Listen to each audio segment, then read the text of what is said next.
Morning kids. आज मैं आपको अकाउंटिंग के अंदर परचेज रिटर्न का कॉन्सेप्ट क्लियर करने की कोशिश करूंगा। तो जब माल हम लोग कारोबार के अंदर माल उधार के ऊपर लेते हैं तो फिर उसको किस तरह टैकल करते हैं अकाउंटिंग के अंदर, और किस तरह एंट्री की जाती है, रिटर्न के कॉन्सेप्ट की एंट्री किस तरह की जाती है, आज हम उसको टैकल करने की कोशिश करेंगे।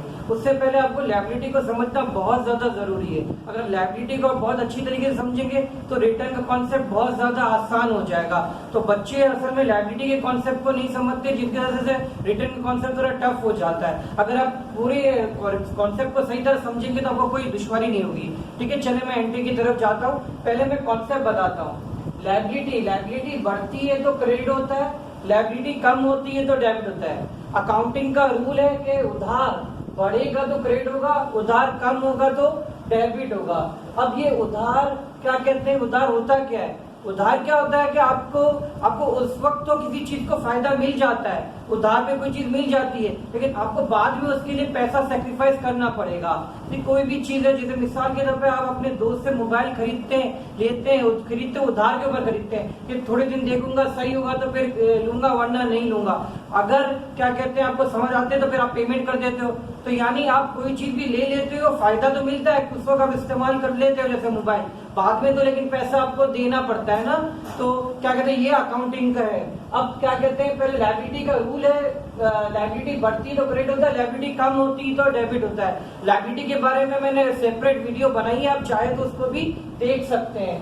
अब लायबिलिटी का कॉन्सेप्ट किस तरीके से करता है मैं आपको बताऊं। जनवरी की पहली तारीख है, पहले मैं एक सवाल करते हैं, फिर उसके बारे में रिटर्न का कॉन्सेप्ट भी फिर करेंगे। जनवरी की पहली तारीख है, मिस्टर ए परचेज मर्चेंडाइज और credit for 33 lakh from mister Z. यानी आपने क्या कहते हैं, मिस्टर ए है, आप तस्वीर ले सकते हैं कि आप हैं। मिस्टर ए ने माल खरीदा है 3 लाख रुपए का उधार के ऊपर। जनवरी की पहली तारीख, ठीक है, डेट, इसका आपका फॉर्मेट तो जनरल का फॉर्मेट आपको आता ही होगा।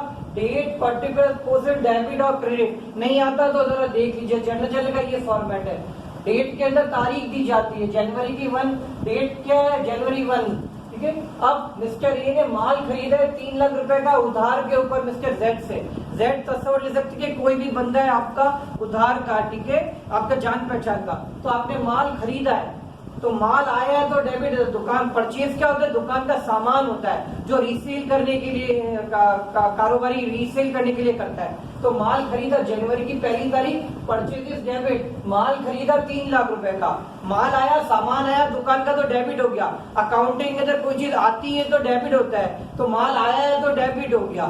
लेकिन अब क्या करते हैं, क्रेडिट के ऊपर खरीदा है, क्रेडिट यानी उधार के ऊपर खरीदा है, अभी आपको इसकी पेमेंट नहीं की है आपने, ठीक है। तो उधार के लिए अकाउंट पेएबल का वर्ड इस्तेमाल होता है। अकाउंट पेएबल मिस्टर जेड, यानी मिस्टर जेड को पैसे देने, और यानी ये लायबिलिटी है, और लायबिलिटी बढ़ती है तो लायबिलिटी बढ़ती है तो बेटा क्रेडिट हो जाता है। अकाउंट पेएबल, लायबिलिटी बढ़ी तो देखिए यहाँ पे क्रेडिट हुआ है, ठीक है बेटा। तो एसेट आया तो बेटा डेबिट हुआ, और लायबिलिटी बढ़ी तो क्रेडिट हुआ 3 लाख का।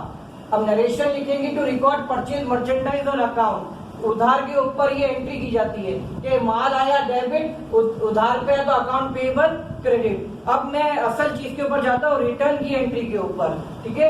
अब मिसाल के तौर पे जनवरी की 10 तारीख को आपने मिस्टर जेड को माल रिटर्न कर दिया 20,000 का।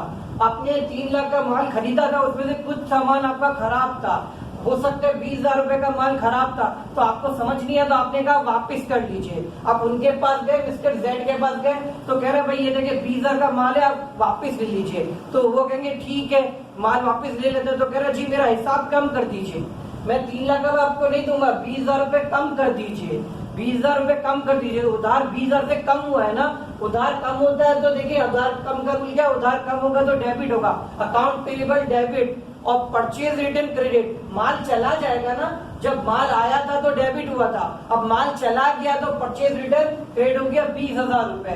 माल चला गया, माल वापिस हो गया तो परचेज रिटर्न क्रेडिट हो गया, ठीक है। तो ये माल रिटर्न की ये एंट्री होती है, ठीक है। अब बात है, कुछ बच्चे बहुत इजीली भी समझ सकते हैं कि जब माल आता है तो डेबिट, माल आया debit, account payable credit. Return की एंट्री, रिटर्न की एंट्री को उल्टा कर दिया जाता है, account payable debit, purchase return credit, क्योंकि चीज चली जाती है। मिसाल के तौर पे ये एक मार्कर है, आप किसी को खरीदेंगे तो आया, जब रिटर्न करेंगे तो जाएगा ना, तो ये देखिए उल्टा हुआ, तो एंट्री भी अकाउंटिंग के अंदर उलट हो जाती है। तो account payable debit, purchase return, credit. और नरेशन तो आपको देना आती ही होगी। तो record purchase merchandise on credit, 3 lakh रुपए से माल उधार में खरीदा, और रिटर्न की एंट्री होती है to record purchase return, to record purchase return, माल वापिस कर दिया, टू रिकॉर्ड परचेज रिटर्न 20,000 रुपए, ठीक है, नरेशन लिख दी, ठीक है, 20,000 रुपए, ठीक है बेटा। इस तरह ये दोनों एंट्री मैंने बता दी, रिटर्न का कॉन्सेप्ट बताया लायबिलिटी के थ्रू,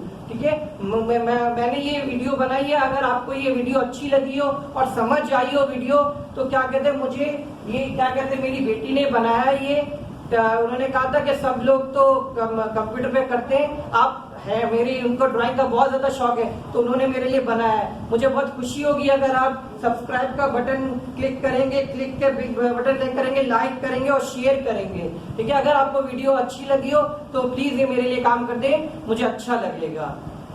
गुड बाय।